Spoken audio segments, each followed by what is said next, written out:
Durante a inauguração de um trecho de uma ferrovia da integração Oeste-Leste em Ilhéus, na Bahia, o presidente Lula fez um aceno aos empresários. Vamos assistir. Este país foi tomado pelo ódio e foi tomado pela mentira. E nós agora estamos restabelecendo o país que nós precisamos. E é isso que eu quero conversar com os empresários. O que um governo pode oferecer para um conjunto de empresários brasileiros e estrangeiros que querem investir num país como o Brasil? A primeira coisa que nós precisamos garantir para os empresários é uma coisa chamada estabilidade. Estabilidade política, estabilidade econômica, estabilidade jurídica, estabilidade social. Esse país com tranquilidade, não é possível ter país que possa vencer o Brasil. Mas para isso é preciso ter um presidente da República que tenha caráter, um presidente da República que tenha credibilidade, um presidente da República que não minta, que converse com o povo a realidade do seu país, que converse com os empresários a realidade do seu país. E que esse presidente não perca o direito de andar de cabeça erguida e olhar olho no olho, no rosto de cada brasileiro e de cada brasileira, independente da origem social a que ele pertence, da cor que ele tem e do tamanho que ele tem. Gente, vamos começar a nossa análise. Vitor, eu abro com você, porque é muito interessante, não precisa a gente ir tão longe para saber de quem que ele estava falando, né? Fazendo uma referência ali, até suave, diante de várias críticas, né? E frequentes críticas do presidente da República ao seu antecessor, Jair Bolsonaro, né? Para além desse aceno que ele faz para o empresariado, eu acho interessante a gente pensar essa fala dele, porque agora, no sábado mesmo, eu conversando com um dos auxiliares próximos do Lula, perguntei qual foi a reação dele com o resultado do TSE. Ele não esboçou nenhuma reação. Eu falei, mas ele não esqueceu o ex-presidente, porque toda vez que sobe ao palco, fala de Jair Bolsonaro. Cabe ainda essa toada diante da saída do jogo político do ex-presidente Jair Bolsonaro? Eu acho que tem uma dependência, né, Tainá, desse clima, né, de nós contra eles, dessa disputa política, mas eu faço uma ressalva de que a fala do Lula, ela vai na direção correta, o que falta é ser aplicado. Ele fala em segurança jurídica, ele fala em segurança econômica e fala em segurança política, estabilidade, né, como um todo.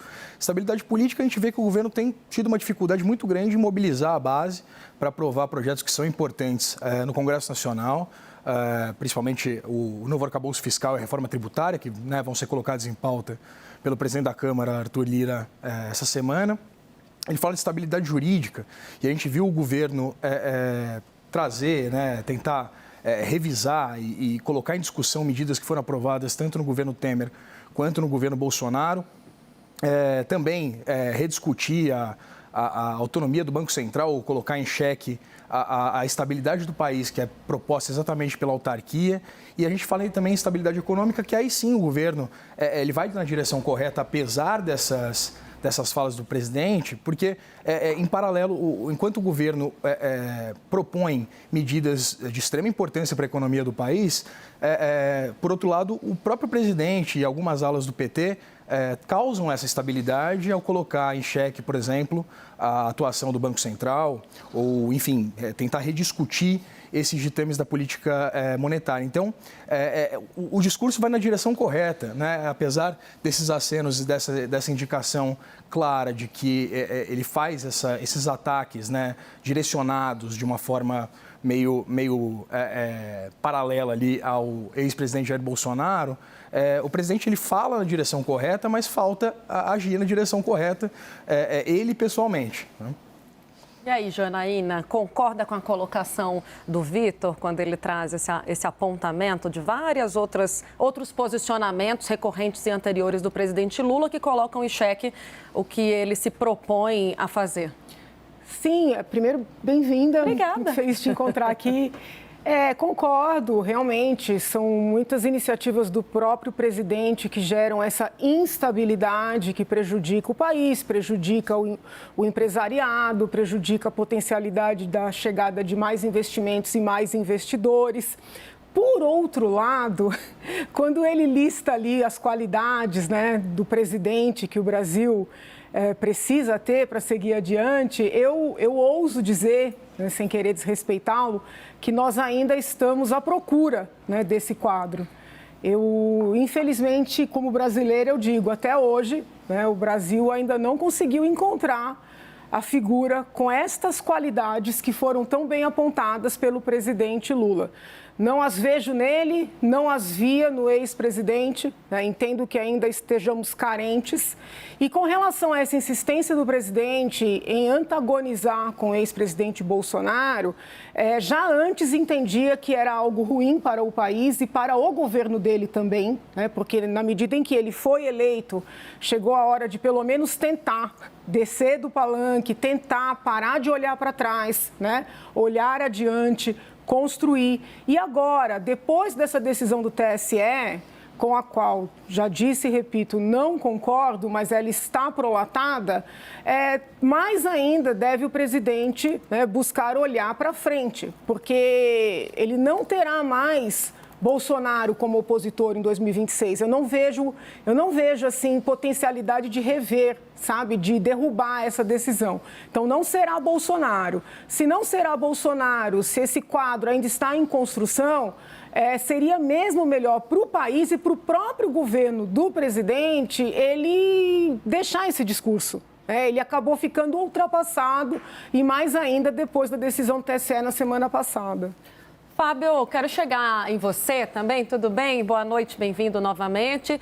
Para a gente olhar para esse aceno, né, o empresariado que é destaque na nossa tarja, entender o seguinte, o presidente Lula de estabilidade, esses pontos que ele cita ali, desde a campanha ele vem batendo nessa tecla. Agora, a dúvida que eu fico boa parte do empresariado durante a campanha teve no lado oposto, teve com o ex-presidente Jair Bolsonaro. Mas a gente começa a ver alguns acenos, principalmente quando há um abraço do discurso do presidente Lula contra a taxa de juros, eventualmente contra o Banco Central, contra Roberto Campos Neto. Dá para dizer que esse empresariado está migrando, está chegando mais perto do governo Lula 3 ou ainda é muito cedo? Boa noite, Tainá. Boa noite, colegas da bancada. Veja, eu vejo claramente nas mensagens do presidente, desde a campanha, pelo menos na retórica, esses três componentes estão lá presentes de forma bastante ativa, né? Previsibilidade, credibilidade e a estabilidade. Ele prometeu isso na campanha eleitoral e agora chama a atenção que isso vem à tona, né, no palanque, e o evento de hoje foi um evento de palanque, numa semana em que a agenda econômica do Congresso é muito substantiva, é muito importante para o governo a aprovação desses projetos aí, desse 3 em 1 que o presidente da Câmara, Arthur Lira, está colocando em discussão. A aprovação definitiva do marco fiscal, a aprovação do projeto de lei do CARF, do voto de qualidade, que muda o voto de qualidade no CARF, que é muito importante para o governo do ponto de vista da arrecadação. E também a mais difícil nesse combo aí, que é a votação da reforma tributária. Esses três itens compõem aí o que eu chamo de kit econômico do primeiro semestre do governo Lula.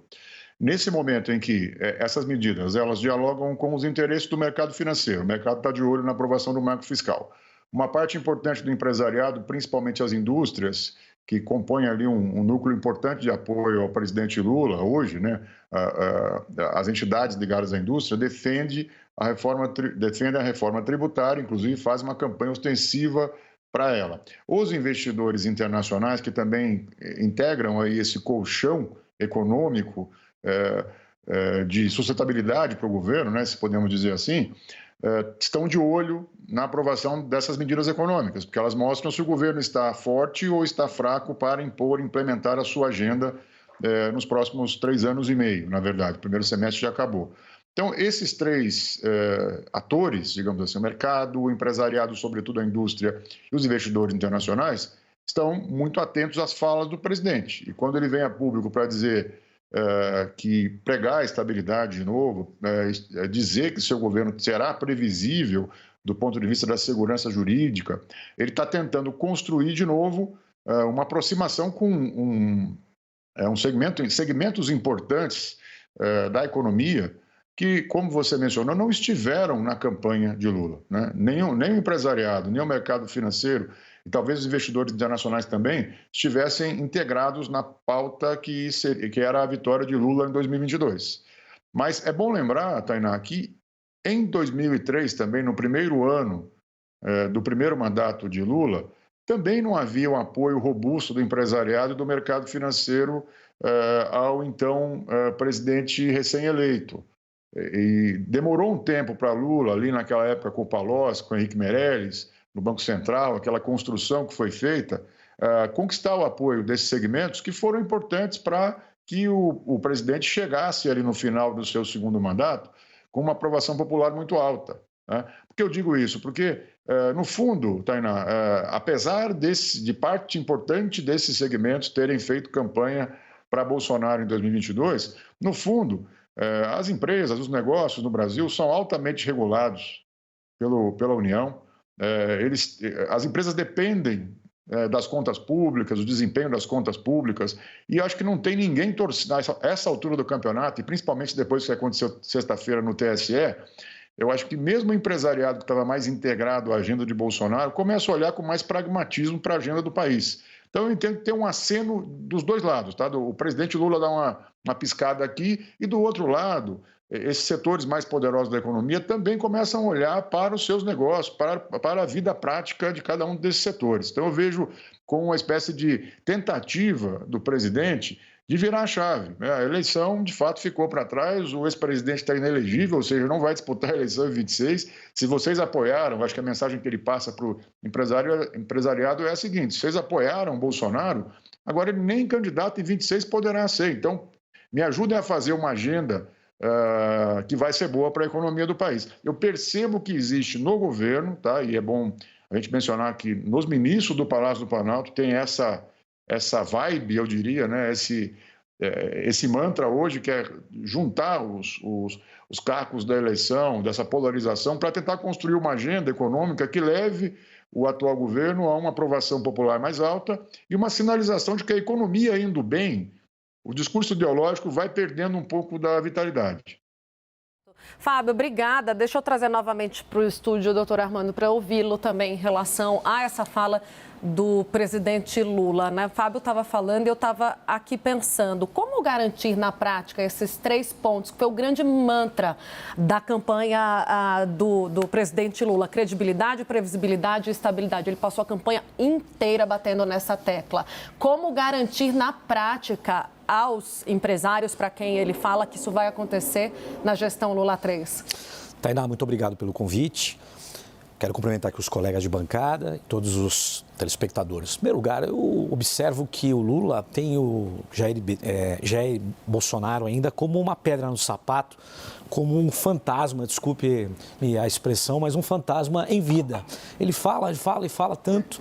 Agora, nós observamos que nós pensarmos em sucumbência, em que ele terminou, que o Bolsonaro sucumbiu, não, isso eu acho que ainda não, porque nós lembramos de Lula naquele dia, fatídico dia, sendo preso, o país todo observou e ele conseguiu voltar e virou presidente da República. Então, como esse cenário pode mudar de várias formas, eu acho que um pouco prematuro nós falarmos que ele sucumbiu, que ele terminou. Agora, o que precisa acontecer no nosso país é que ele ande, né?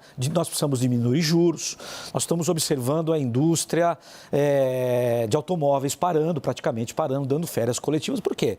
Mas eles diminuíram o preço do carro, mas o povo não consegue comprar o carro. Mesmo com esse valor, não consegue comprar o carro. Nós precisamos fazer com que a economia ande. Então, esse discurso, claro, ele tenta levar isso ao empresário, dar ali uma credibilidade, está fazendo o papel dele, como o presidente deve fazer realmente. Tentar mostrar ao empresariado que o país vai andar, que nós vamos vender, que ele vai conseguir passar isso para outros países. Nós estamos há 6 meses com esse governo, hoje dia 3, né? Amanhã é feriado nos Estados Unidos, 4 de julho, e o país ainda não andou, ainda não deslanchou. Nós precisamos diminuir a taxa de juros e precisamos mostrar aos outros países e ao empresariado brasileiro que o atual governo tem credibilidade. Lembrando que 2003 para cá são 20 anos, né? É outro país, é outro cenário, muitas coisas aconteceram nesse meio tempo. Então, aquele discurso do passado não serve para o atual momento da economia. Vamos aguardar os próximos meses, vamos ver o que vai acontecer, mas a economia precisa deslanchar. Mas ele está fazendo o papel dele de presidente, tentando levar ao empresariado a credibilidade. Agora, se ele está conseguindo, nós vamos observar isso nos próximos meses.